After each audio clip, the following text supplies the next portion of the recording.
Yo soy ex alumno del pregrado de la Universidad San Luis Gonzaga de Ica. He hecho mi posgrado en la Universidad Federico Villarreal en el Instituto Nacional del Corazón, en el INCOR de Salud. Bueno, espero ser lo más didáctico, pedagógico, porque hay algunas alteraciones, sobre todo en los mecanismos de función de estas arritmias cardíacas que son un poco difíciles de explicar y quiero ser lo más sucinto posible. Bueno, empezaremos, ¿no? ¿Empezamos? Todos me escuchan bien, ¿no? Sí, maestro, todo correcto, todos lo escuchan. Muy bien, ahí va. Esta es la agenda que les propongo hoy día acerca de las arritmias cardíacas. Vamos a hacer un estudio sucinto y rápido acerca de la anatomía y de algunas propiedades electrofisiológicas del corazón para hablar de lleno acerca de los mecanismos de las arritmias y la relación con la clínica. Muy bien. Primero, para recordar que la anatomía del corazón en cuanto al sistema eléctrico, debemos recordar que nuestro marcapasos natural, o nuestro marcapaso original es el nodo sinusal. Este nodo sinusal se encuentra en el techo de la aurícula derecha y de aquí nacen tres nódulos internodales para el nodo auriculoventricular. Aparte de estos tres haces internodales, también debemos tener en cuenta que nace uno para la aurícula izquierda, que es el haz de Banff. Muy bien. Otro punto importante que debemos de recordar mucho en esta parte de anatomía es acerca del denominado triángulo de Koch, que siempre preguntan en exámenes de residencia. El triángulo de Koch va a contener al nodo auriculoventricular y se logra ver el cursor. ¿Logra ver el cursor? Bueno, el triángulo de Koch está formado por la válvula septal, la válvula tibial, aquí en número 1, por el tendón de Todaro y por la válvula de Tevesio. Es muy importante esta anatomía porque, como vuelvo a repetir, acá está contenido el nodo auriculoventricular. Después del nodo auriculoventricular vendría lo que es el haz de His. Este haz de His baja a través del trígono fibroso derecho y a través de la banda moderadora del mismo lugar va la rama derecha del haz de His. Y la rama izquierda se divide en dos, en una rama anterior y en una rama posterior. En cuanto a la circulación coronaria, sabemos que está irrigado el corazón por dos arterias principales, la arteria coronaria derecha y el trombo de las coronarias izquierdas. Eléctricamente lo más importante, ya que estamos hablando de este punto, es la arteria coronaria derecha, porque de aquí van a ser la irrigación para el nodo sinusal, para el nodo auriculoventricular y para las de His. Es decir, si presenta alguna alteración en esta coronaria derecha, nos va a conllevar alteraciones eléctricas, mientras que si presenta alteraciones en la rama izquierda, nos va a conllevar a alteraciones mecánicas, que es lo más importante del ventrículo izquierdo. En cuanto a la inervación, el corazón, para recordar, está inervado a través del sistema nervioso simpático y parasimpático, el sistema nervioso a través de sus ganglios cervicales y los primeros ganglios torácicos. Estos van a causar que el corazón, a través de la estimulación de las catecolaminas, incremente su frecuencia cardíaca. Todo lo contrario va a conllevar el sistema nervioso parasimpático, a través de la estimulación vagal o el neumogástrico, ¿no? Va a conllevar a que hay una disminución de la frecuencia cardíaca.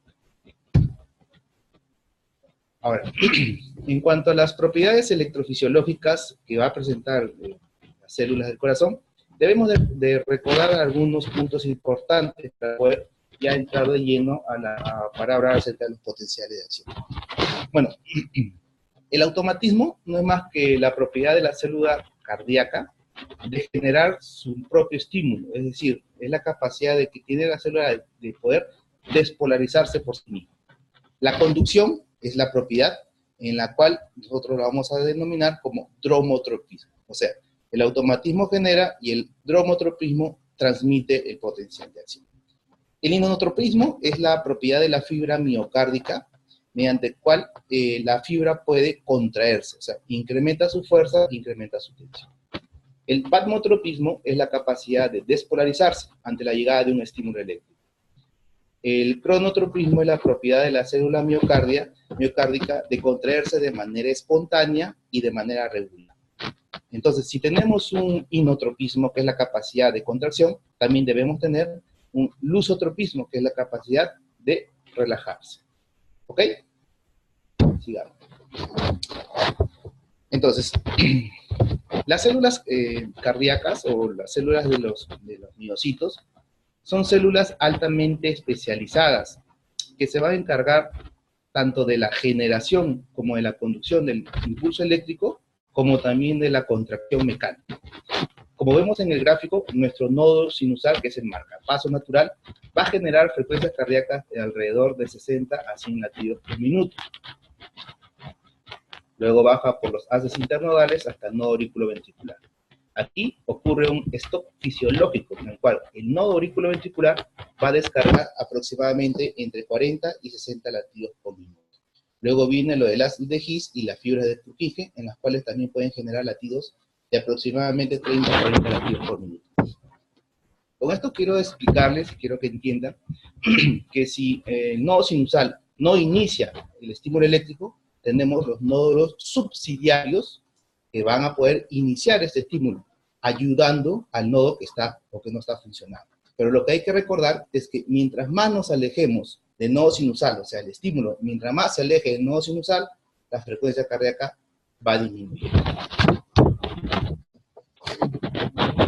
En la célula miocárdica, en el corazón, existen dos tipos de potenciales de acción. Como pueden observar en la pantalla, tenemos los potenciales de acción rápida y los potenciales de acción lenta. Los potenciales de acción rápida se van a dar en las fibras de las aurículas, de los ventrículos y en las fibras de Purkinje. Y los potenciales de acción lento se van a dar en el nodo sinusal y en el nodo auriculoventricular. Entonces, ¿por qué se denomina así? ¿Cuál es la diferenciación? ¿Por qué se llama potencial de acción rápido y potencial de acción lento? Muy sencillo. Como vemos en este esquema, esto es un esquema de potencial de acción de la fibra muscular, de aurícula y ventrículo y de la fibra de Purkinje. La fase 0, que es la fase de iniciación de la despolarización, se da a través de la apertura de los canales rápidos de sodio. Mientras que la fase 0, en el potencial de acción del nodo sinusal y el nodo sinoauricular, se da por la apertura de los canales lentos de calcio. ¿Ok? ¿Entendido? Es por eso que se llama potencial de acción rápido y potencial de acción lento. ¿Se entendió? ¿Cómo vamos hasta ahí?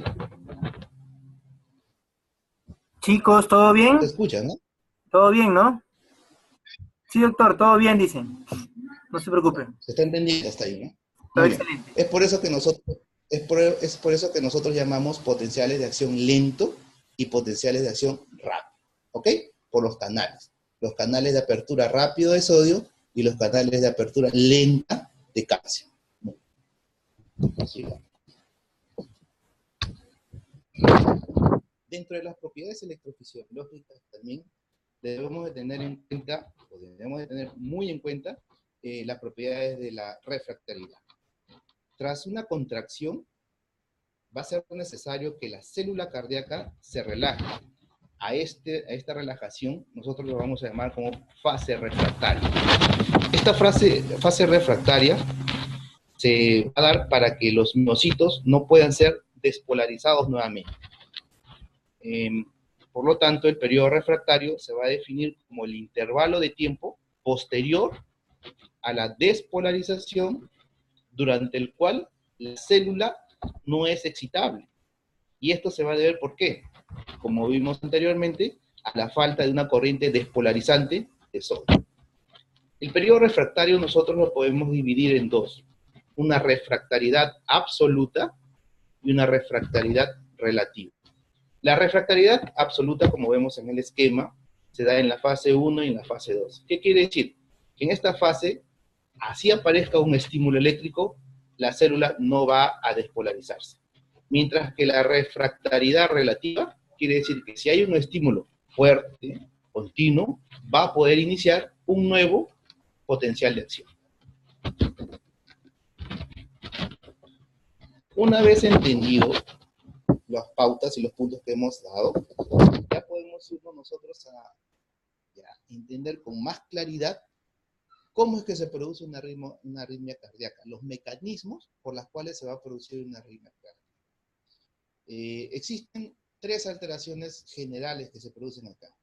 Trastorno en la formación del impulso, es decir, un trastorno del automatismo, un trastorno en la conducción del impulso, es decir, una alteración del dromotropismo, y uno que es mixto, que contiene a los dos. Que el ejemplo muy claro de estos es la fibrilación auricular. Dentro del trastorno de la formación del impulso, o sea, alteración del automatismo, tenemos un automatismo normal acelerado, un automatismo anormal y una actividad desencadenada. Y en cuanto al dromotropismo, su alteración, estamos hablando de la clásica reentrada. Doctor, creo que se escucha un poquito bajo. A ver, vamos a ver. Me voy a acercar un poquito más. Ahí, ¿cómo me escuchan ahí? ¿Mejor? Sí, creo que ahora sí.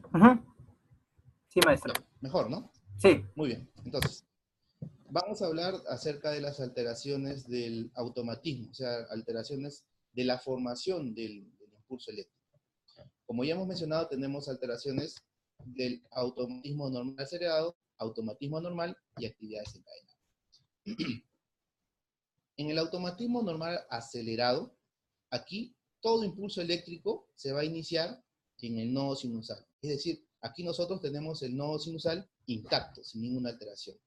Las alteraciones se van a conllevar por alteraciones de estimulación a través del sistema nervioso simpático.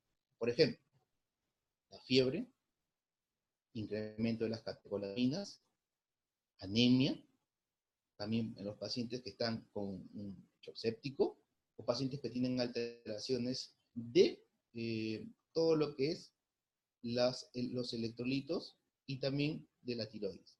Estos van a producir una sobreestimulación, pero no por alteración del nodo, sobreestimulación del sistema nervioso simpático. A eso denominamos un automatismo normal acelerado. El nodo sinusal está normal, no está alterado. La alteración se conlleva por alteración simpática. Entonces, esta alteración simpática va a conllevar a que la frecuencia cardíaca se acelere. Esto es entendible, ¿por qué? Porque si hay una noxa que nos está causando una alteración, el cuerpo se tiene que defender, sobre todo el corazón. ¿Para qué? Para poder mantener el gasto cardíaco. Entonces, en síntesis, un automatismo normal acelerado es una alteración del automatismo, pero no por afectación del nodo sinusal, sino por algo extracardíaco, en este caso, el sistema nervioso simpático. ¿Y por qué se da? Para que aumente la frecuencia cardíaca y que el corazón normalice o mantenga un gasto cardíaco adecuado. Bueno, todo lo contrario es el sistema nervioso parasimpático, lo que va a causar es una bradicardia, que ese no es el tema de hoy. Sigamos. Para que se dé una alteración del automatismo normal, se menciona que deben existir tres factores principales. El potencial diastólico máximo debe estar alterado el potencial umbral y debe estar también alterado o una pendiente de la fase 4 de despolarización. Entonces, en este esquema se observa claramente esas alteraciones. Aquí vemos, por ejemplo, este es un potencial de acción del nodo sinusal o del nodo auriculoventricular, que ya sabemos que es un potencial de acción lento, normal. En este esquema de aquí nosotros podemos observar que aquí se puede ver a una alteración del potencial diastólico máximo o potencial de reposo de membrana. Un ejemplo claro de esto puede ser el incremento de las catecolaminas. Este incremento de las catecolaminas lo que va a producir es que se va a incrementar la actividad de los canales de calcio. Y por eso es que el potencial de acción se va a alterar. En cuanto al potencial potencial umbral, que también es otro mecanismo en el cual se va a producir esta alteración, aquí lo que vamos a tener es que una actividad simpática va a favorecer la potenciación de las corrientes de los canales IF de calcio. Recuerden que el calcio tiene canales de acción rápida y canales de acción lenta. Los canales de acción rápida son los canales IF y los canales de acción lenta son los IL. Y una mixtura de los mismos. Cuando hablamos ya del automatismo normal, debemos de tener muy en cuenta que aquí las células miocárdicas, que generalmente, o sea, no cumplen la función de marcapaso, que pueden localizarse tanto en aurículas como en ventrículos, aquí, por una alteración del nodo sinusal, van a tomar esa acción, van a formar o van a iniciar el estímulo eléctrico. Entonces, esto generalmente va a ocurrir en situaciones en las que el potencial diastólico máximo se eleva hasta un potencial umbral, y esto va a explicar la interacción de numerosas corrientes que conjuntamente van a hacer que se despolarice nuevamente. Entonces, en conclusión, un automatismo anormal es aquella célula de la fibra miocárdica que no tiene acción de automatismo y que ahora la va a tener, como se observa claramente en el esquema. Nuestro marcapaso pierde la acción de marcapaso y otra célula es la que va a tener esta acción. El ejemplo muy claro de un automatismo anormal son las extrasístoles, supraventriculares o ventriculares. La siguiente alteración que presenta la alteración de los automatismos es la denominada actividad desencadenada.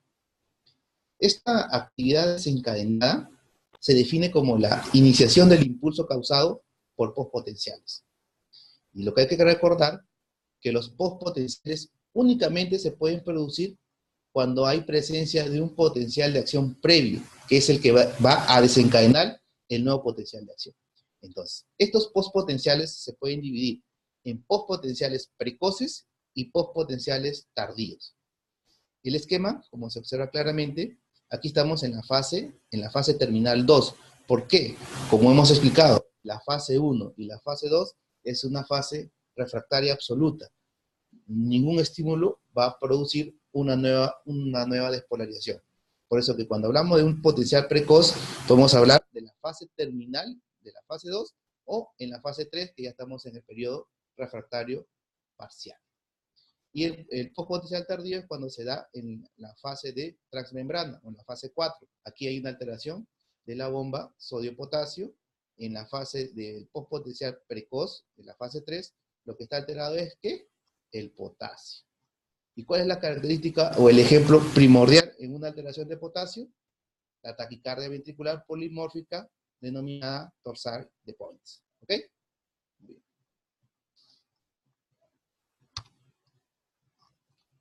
Muy bien. Ahora, ya hablamos de la alteración del automatismo. O sea, ya hablamos de la alteración de la formación del impulso eléctrico. Ahora hablemos de la alteración en el dromotropismo, del trastorno de la conducción del impulso eléctrico. Normalmente, durante una actividad eléctrica normal, el ciclo cardíaco que se inicia en el nodo sinoauricular se va a continuar propagándose hasta activar todo el corazón. Entonces, cuando todas las fibras del corazón se han despolarizado y se encuentran en una fase completamente refractaria, el impulso debería extinguirse. Pero aquí entra el concepto de reentrada. Cuando un grupo aislado de fibras no se ha activado durante la onda inicial de la despolarización, estas fibras pueden excitarse antes de que se extinga el impulso. ¿Por qué? Porque aún están a tiempo de despolarizarse. Estas reentradas son de dos tipos: reentradas anatómicas y reentradas funcionales. ¿Se entendió? Repito, ¿cómo vamos?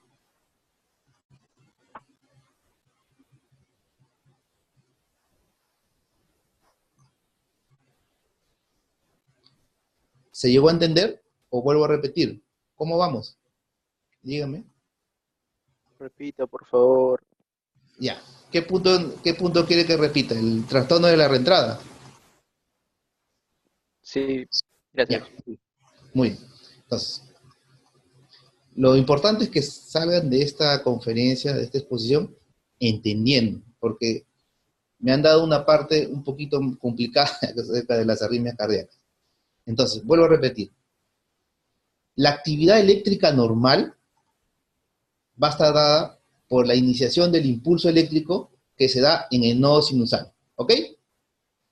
A través del nodo sinusal se va a continuar propagándose por todo el corazón.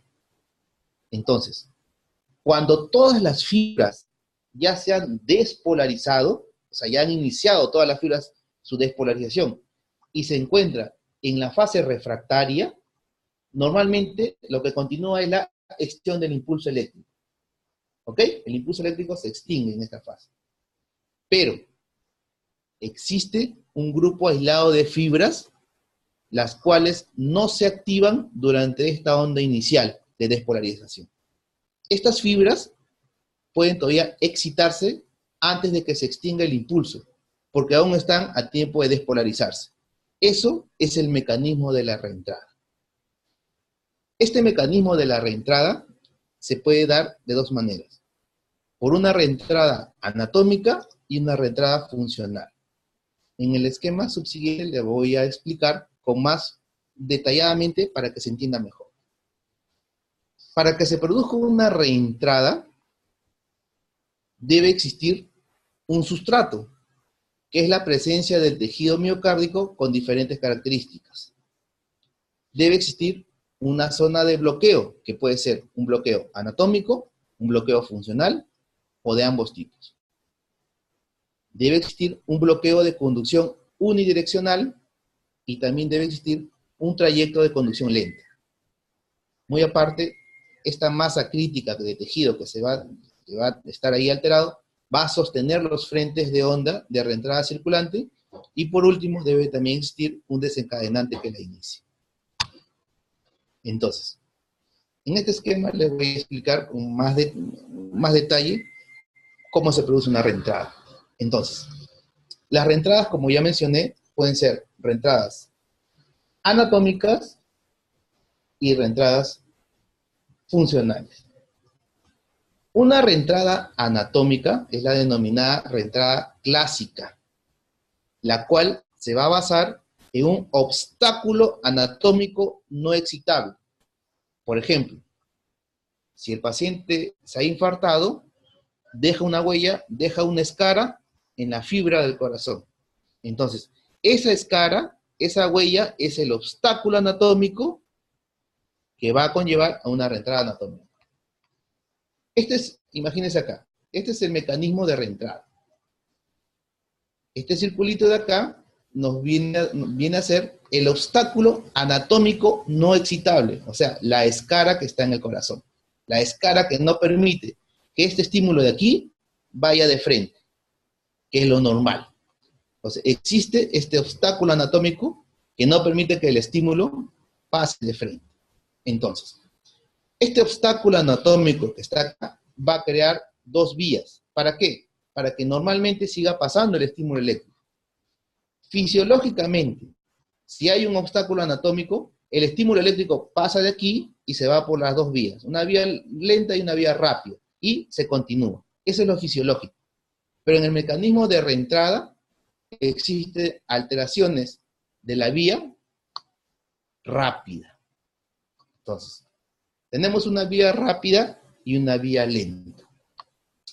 En la vía lenta, la característica es que hay una menor velocidad de conducción y hay un menor periodo refractario.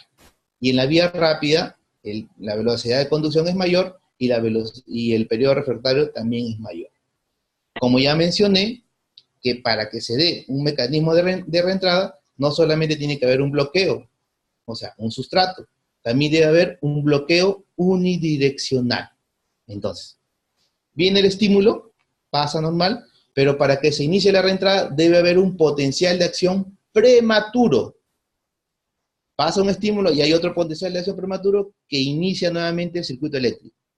Pero, como ya recién ha pasado otro estímulo, este bloqueo unidireccional se da ¿por qué? Porque aún está en periodo refractario. Y en periodo refractario no pasa ningún estímulo, ¿ok? Pero como la vía lenta, el periodo refractario es menor, el estímulo está pasando normalmente. La vía lenta se llama así porque el estímulo pasa de manera lenta. Es tan lento que cuando el estímulo llega hasta acá, en la vía rápida ya el periodo refractario pasó. Por eso es que se da el salto del bloqueo unidireccional y se da el estímulo de reentrada, que es el estímulo de circuitos. ¿Ok? ¿Estamos? ¿Se entendió? Esto es un poco complicado, yo lo sé. He tratado de ser lo más sucinto posible. ¿Se entendió?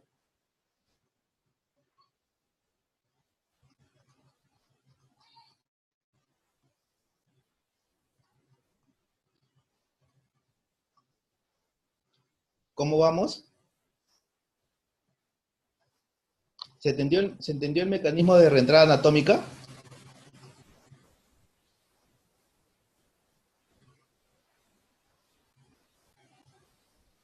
Sí, doctor. ¿Sí? Muy bien. Entonces, el mecanismo de reentrada anatómica se da, ¿por qué? Por un obstáculo anatómico. Cosa diferente que se da en una reentrada funcional. En una reentrada anatómica, lo que hay es un obstáculo anatómico. En una reentrada funcional, el obstáculo anatómico no existe. Lo que existe son las diferencias heterogénicas de las propiedades electrofisiológicas del tejido involucrado. ¿Qué quiero decir? Una reentrada anatómica, hay un bloqueo, hay una escara, una huella, un daño del tejido miocardio. Pero en la reentrada funcional no hay una huella, no hay nada ahí. Lo que hay es una alteración eléctrica de una fibra. La característica principal de este tipo de reentrada funcional podría ser la fibrilación auricular, por ejemplo. Lo que hay que recordar también es que las reentradas anatómicas van a ocasionar circuitos de macro reentrada, mientras que la reentrada funcional va a ocasionar circuitos de micro reentrada. ¿Ok? Sigamos. Ahora, de lo que ya hemos hablado es de la generación, de cómo se da la alteración del automatismo y del dromotropismo. Ahora todo eso lo vamos a pasar a clínica, para poder nosotros derivar ya cómo lo vamos a ver en un electrocardiograma. Muy bien. La taquicardia sinusal es un ejemplo característico de una alteración del automatismo normal acelerado. La taquicardia sinusal puede ser una taquicardia sinusal fisiológica o una taquicardia sinusal inapropiada. La taquicardia sinusal fisiológica corresponde a una potenciación de descarga del nodo sinusal en respuesta a un estrés fisiológico, a lo que mencioné anteriormente. Mientras que la taquicardia sinusal inapropiada es un trastorno en el que la frecuencia sinusal está aumentada de manera continua o en un modo desproporcionado por el grado de estrés fisiológico. Es decir, por una alteración neta en el nodo sinusal. La taquicardia sinusal fisiológica es una respuesta para mantener el gasto cardíaco. Entonces, en una taquicardia sinusal, como se puede observar, siempre va a estar completo todo el electrocardiograma. ¿Qué quiero decir? Onda P, QRS, onda T. Onda P, QRS, onda T. Y las RR son equidistantes. Taquicardia sinusal. Taquicardia sinusal, alteración del automatismo anormal acelerado. En la taquicardia auricular, lo que debemos recordar que esta generalmente se da entre el 10 y el 15% de las arritmias que dan en los pacientes de edad avanzada.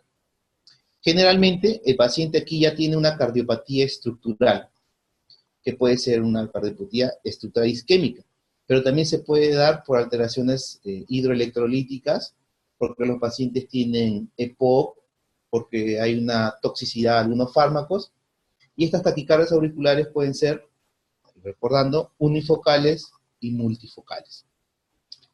La taquicardia auricular se puede dar por una alteración del automatismo. pero también se pueden dar por alteraciones de una actividad desencadenada o mecanismos de reentrada. La mayor parte de estas taquicardias auriculares se va a dar por alteraciones del automatismo. Eléctricamente, ¿qué podemos observar? Eléctricamente, como ustedes ven, la onda P siempre va a ser diferente a una onda P precedente. ¿Ok? ¿Se observa? ¿Observan claramente? Onda P, morfológicamente diferente en todas las derivaciones. Eso es una correlación directa en un electrocardiograma. ¿Todo El bien, flúter muchachos? auricular. ¿Todo bien? ¿Sí? ¿Todo bien, chicos? ¿Todo bien? ¿Escuchan? ¿Todo? ¿Están entendiendo? ¿Todo bien? ¿Sí? Sí, sí, dicen. ¿Sí? Sí, ¿Ok? maestro. Listo, seguimos. Ok. Quiero ser lo más sucinto y lo más que me entienda, lo más pedagógico. Muy bien. En cuanto al flúter auricular, este flúter auricular es una característica principal de un circuito de macro reentrada. O sea, como vemos acá, una onda va a circular alrededor del anillo de la válvula tricuspidia. En sentido, puede ser en sentido horario y en sentido antihorario. Por eso es que hay flúter típicos y flúter atípicos. El flúter auricular típico, que es el más común, que se da casi en el 90-95% de los casos, es el ejemplo, como ya mencioné, de un circuito de macro reentrada, en el cual existen obstáculos anatómicos, pero en algunos casos, muy pocos, va a ser por un obstáculo funcional. Lo característico en un electrocardiograma de un flúter, como ya están observando, son las denominadas hojas en ondas de Sierra, las ondas de flúter. Para diferenciarlo de un electrocardiograma de una fibrilación auricular, un datito principal es que siempre hay concordancia. ¿Qué quiero decir con concordancia? Esta onda de aquí es la onda de flúter, la onda auricular. Siempre se va a dar concordancia. ¿Qué quiere decir? 3 ondas auriculares estimulan una onda ventricular. 3 ondas auriculares estimulan una onda auricular, una onda ventricular. Esta concordancia puede ser, en este caso es un ejemplo de 3-1, pero puede ser también 2-1, 4-1, que son los más raros. Y lo otro principal es que los RR son equidistantes, y eso me va a servir para diferenciarlos de una fibrilación auricular. Muy bien.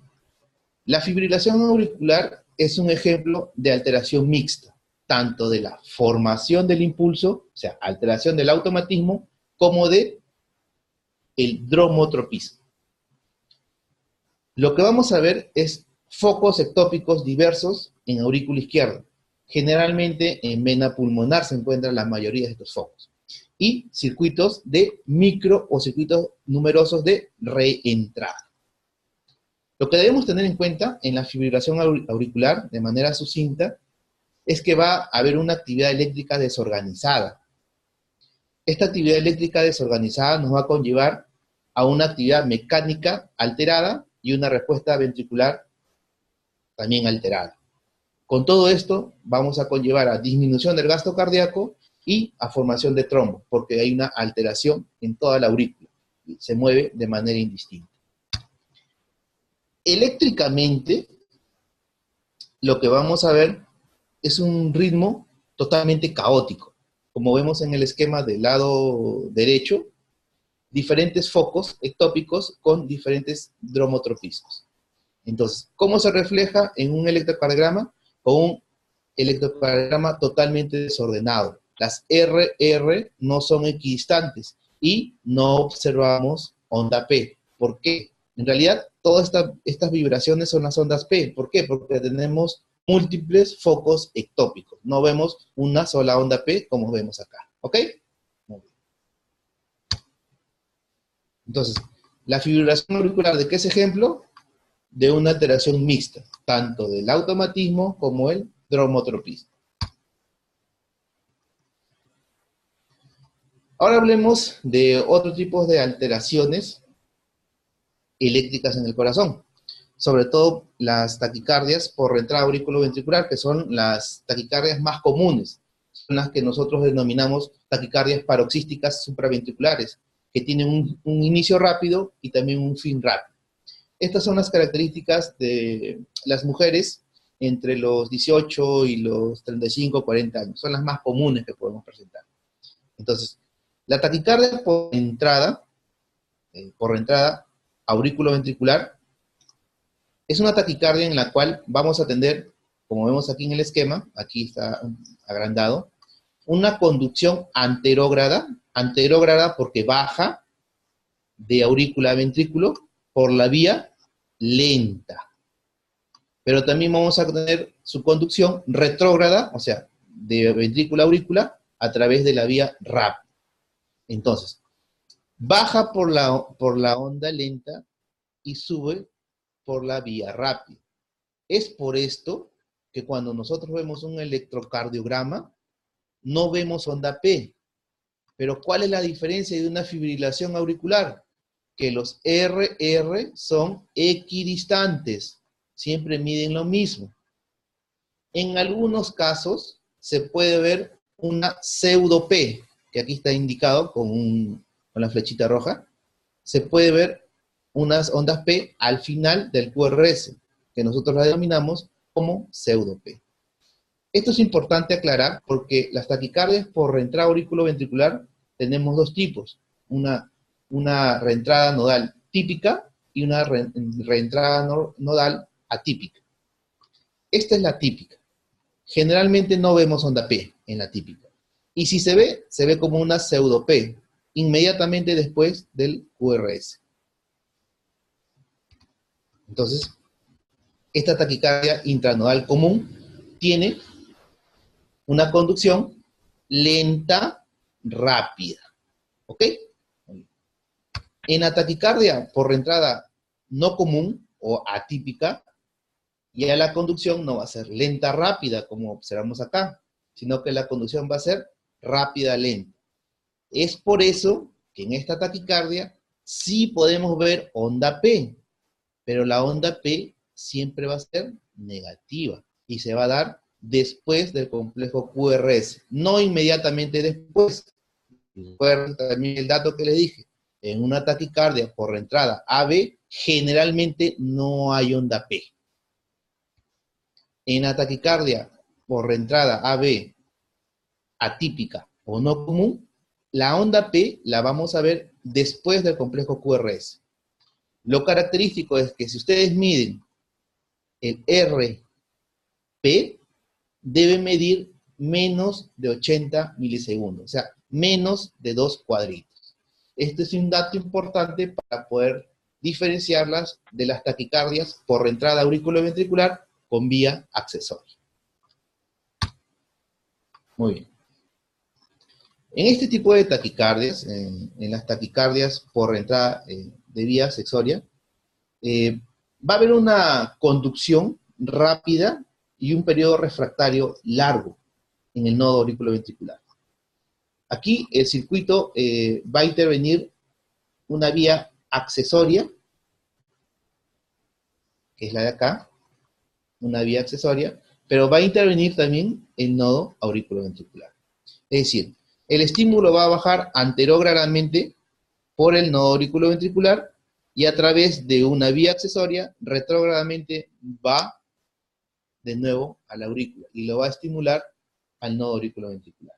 Entonces, electrocardiográficamente, una taquicardia por reentrada auriculoventricular ortodrómica, vamos a ver QRS estrecho, pero la onda P, que es acá negativa, la vamos a observar 80 milisegundos después, o sea, 0,08 segundos después del QRS. A diferencia de la taquicardia por reentrada no común, que se da antes de los 0,08 segundos. ¿Ok? Muy bien. Y la no ortodrómica es aquella que ya utiliza la vía accesoria como vía anterógrada y el nodo AB como vía retrógrada. Aquí lo que vamos a ver son los QRS anchos, a diferencia de la ortodrómica, que vemos QRS angostos. Y la onda P se va a observar 0,08 segundos después del QRS. ¿Ok? Perfecto. Las extrasístoles se van a dar dependiendo de la localización. Nosotros la vamos a dividir en extrasístoles supraventriculares y en extrasístoles ventriculares. Las extrasístoles no son más que latidos extra que se dan en el corazón. ¿Por qué? Por focos ectópicos, como vemos en el diagrama. Entonces, las extrasístoles son ejemplos ¿de qué? De un automatismo anormal. ¿Por qué? Porque aquí ya está entrando a tallar un foco de marcapaso no natural. El foco de marcapaso natural es el sinusal. Aquí está entrando un foco ectópico, que es el ejemplo de un automatismo anormal. Muy bien. Entonces, este foco ectópico va a ser la iniciación de un estímulo eléctrico. Aquí está esquematizado cómo se va a observar una taquicardia supraventricular. El foco ectópico está acá, pasa por el nodo auriculoventricular y estimula la actividad mecánica ventricular. ¿Ok? La característica de la extrasístole supraventricular es que el QRS es angosto y siempre va a haber un periodo de latencia o un periodo de reposo. ¿Ok? QRS angosto, foco ectópico, extrasístole supraventricular. Ahora, cuando este foco ectópico que tenemos aquí se aleja un poco más del nodo auriculoventricular, a veces no vemos onda P. Solo vemos la extrasístole supraventricular. ¿Ok? En cuanto a la extrasístole ventricular, la diferencia es que el QRS va a ser ancho. ¿Por qué? Porque el foco ectópico ya lo encontramos en ventrículos. Este es un esquema muy bonito para poder también señalar. Por ejemplo, aquí tenemos un QRS ancho de una extrasístole ventricular. Miren, latido normal, onda P, perdón, un QRS, latido normal QRS y latido ectópico. Extrasístole ventricular porque el QRS es ancho. Si esta extrasístole es predominantemente positiva, como vemos aquí, el foco ectópico se encuentra en ventrículo derecho. Pero si esta extrasístole es predominantemente negativo, el foco ectópico se encuentra en ventrículo izquierdo. Y siempre una pausa compensatoria. ¿Ok? Y aquí, como el foco ectópico está en ventrículo, ya no vemos onda P. La extrasístole se da sin onda P. Muy bien.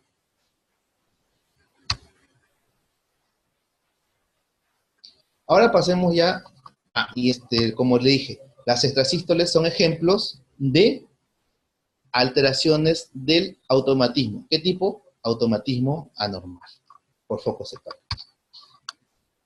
Ahora hablemos de las taquicardias QRS anchas, las taquicardias que se dan en el ventrículo. Estas taquicardias del ventrículo nosotros las podemos clasificar de dos maneras.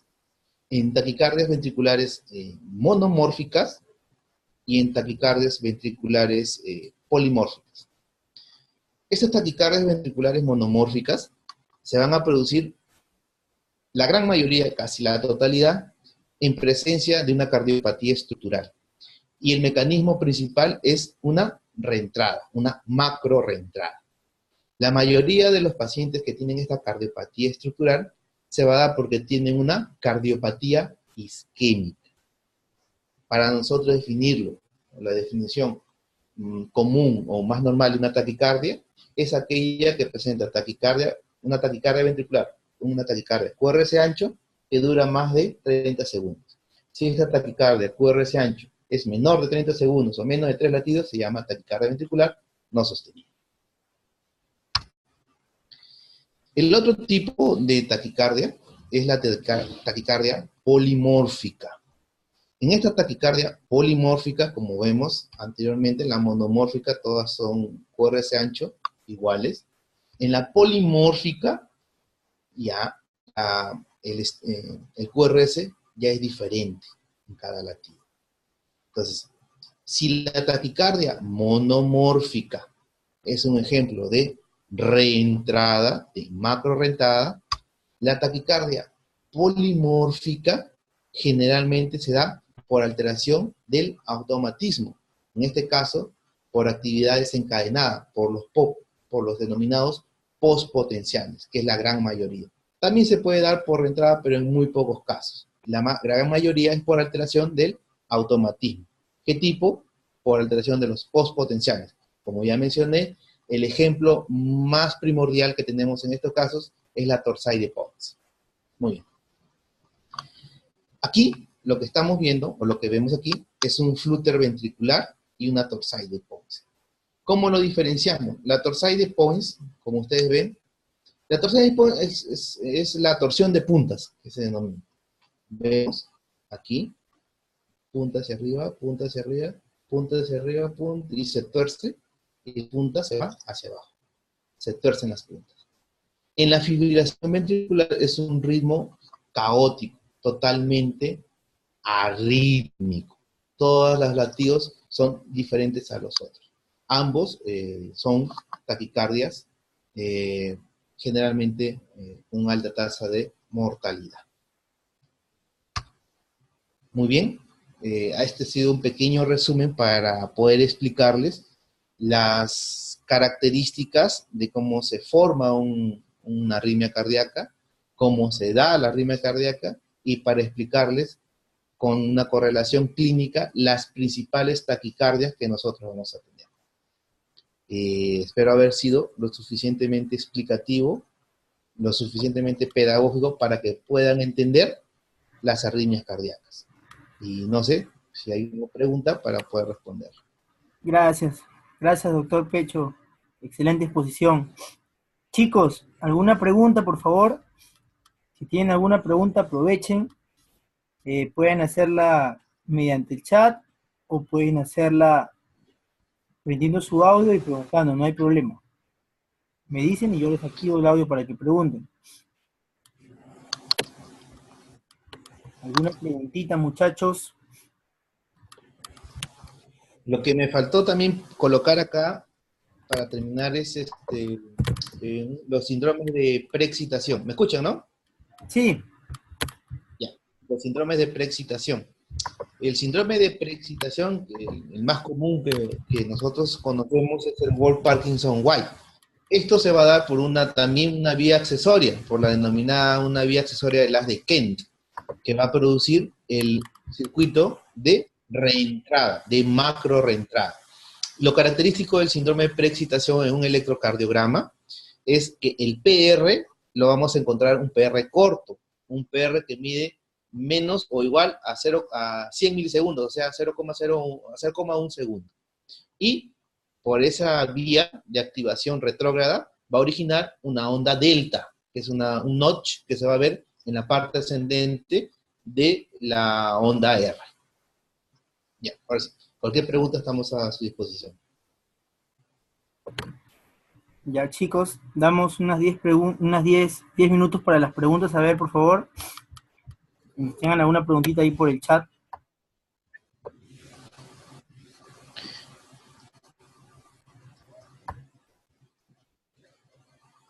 Yo no puedo ver ese chat, ¿no? No veo esas preguntas. No, sí, también lo puede ver. Ahí arribita debe aparecer. ¿Sí? En la parte superior, ahí Ya. hay como un, ahí está ahí en controles de la reunión. ¿Ya? ¿A dónde voy? O sea, ¿Más? donde aparece la pantallita, ¿Doy un clic en chat? claro, ahí, ajá. ¿Ya vio el chat ya? Ah, ya. Ajá. Ya, no. Entonces mejor tú me avisas si hay una pregunta, ¿ya? Ya un rato. 10 minutos, doctor, Ok. damos de preguntas. A ver si por ahí alguno de los chicos se anima. Ya.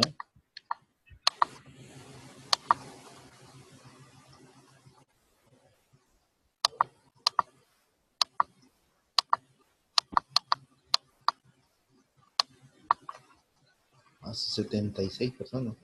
Venga. Doctor, preguntan sobre el uso de adenosina, si hay algún riesgo en tratamiento de taquiarritmias. Ya, mire, como me dijeron que el tema solamente era formación de las arritmias cardíacas, no me basé mucho en el tratamiento. Pero sí, buena pregunta la que ustedes hacen. La adenosina se va a utilizar en taquiarritmias supraventriculares, sobre todo las más comunes, que es la de macroreentrada. Aquí lo que va a producir es que en la fase de despolarización, en la fase 1 y 2, va a incrementarse, con lo cual va a disminuir la frecuencia cardíaca. Pero tengan en consideración que la adenosina solamente se debe utilizar en taquicardias supraventriculares. En taquicardias ventriculares no, porque en las taquicardias ventriculares, como estamos viendo, es por una macroreentrada de vía accesoria, ¿ok? Si tú le colocas una adenosina en una taquicardia por ese ancho, no le vas a causar ningún tipo de alteración. Como nosotros decimos, no le vas a dar ni cosquilla. Ahí se utilizan los tipos de amiodarona, que es el antiarrítmico, para o principal en los pacientes con taquicardia ventricular.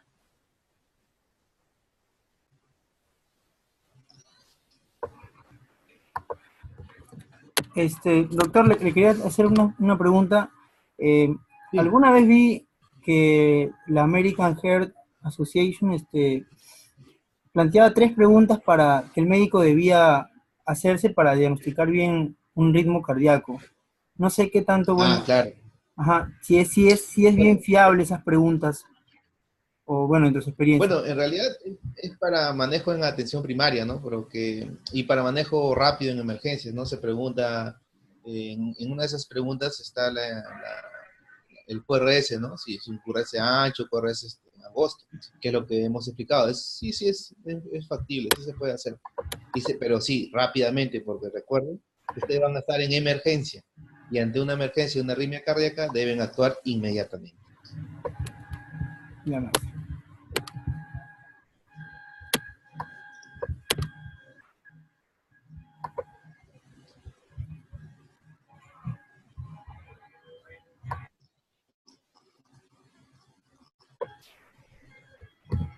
¿Alguna pregunta, chicos? ¿Todo se ha entendido? ¿Todo correcto? Me gustaría que coloquen sí en el chat o de repente si quieren que el doctor explique algo nuevamente. Normal, no hay problema. O si no, es porque todos han entendido a la perfección entonces.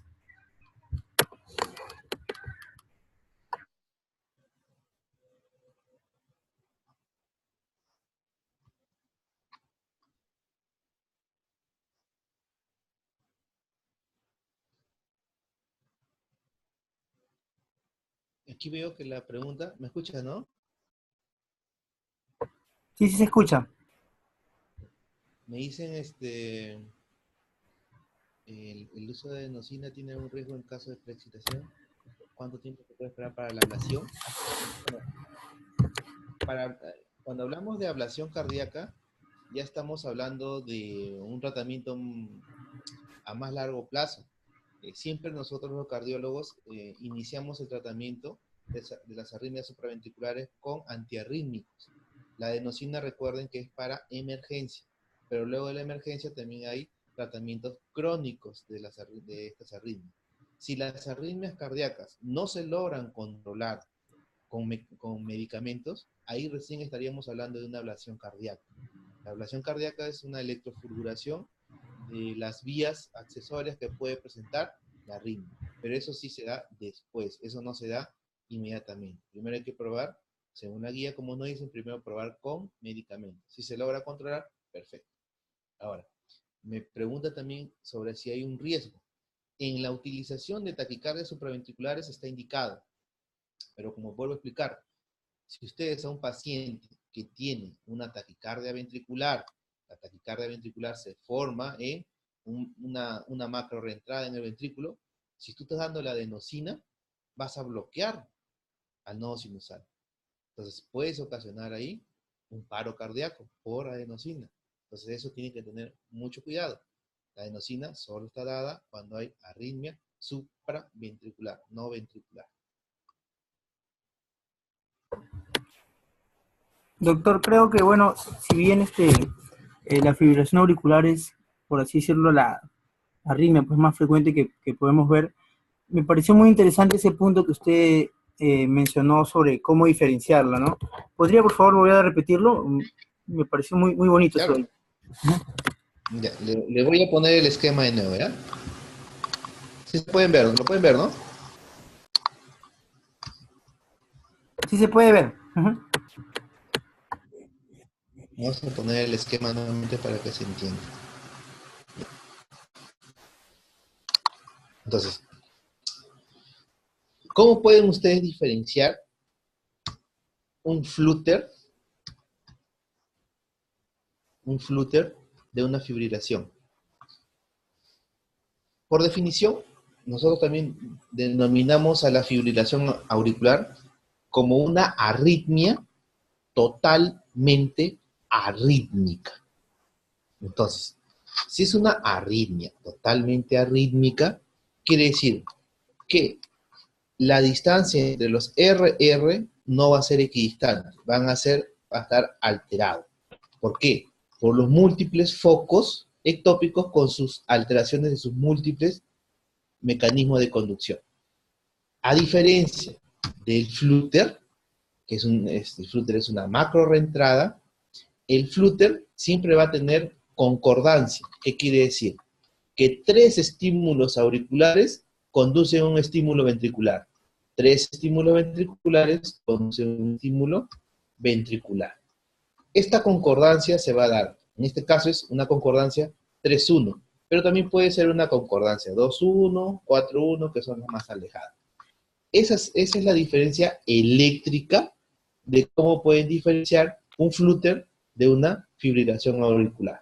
Ahora, en las taquicardias que hablé, que la más común, que es esta taquicardia por reentrada auriculoventricular, van a ver que no hay onda P, como lo mencioné. ¿Por qué? Porque su mecanismo es lento-rápido. O sea, bajan por la vía lenta y sube por la vía rápida. Por eso es que no le da tiempo a poder observar una onda P en el electrocardiograma. Pero, ¿cómo lo diferencian? Ambos están en taquicardia. Es que aquí las RR siempre van a ser iguales en distancia. Siempre son equidistantes. A diferencia de la fibrilación auricular, que las RR no son equidistantes. Entonces, si ustedes tienen una arritmia cardíaca, una taquicardia supraventricular, QRS angosta, que no hay onda P, fíjense bien en la distancia de los RR, porque no porque no haya onda P va a ser una fibrilación auricular.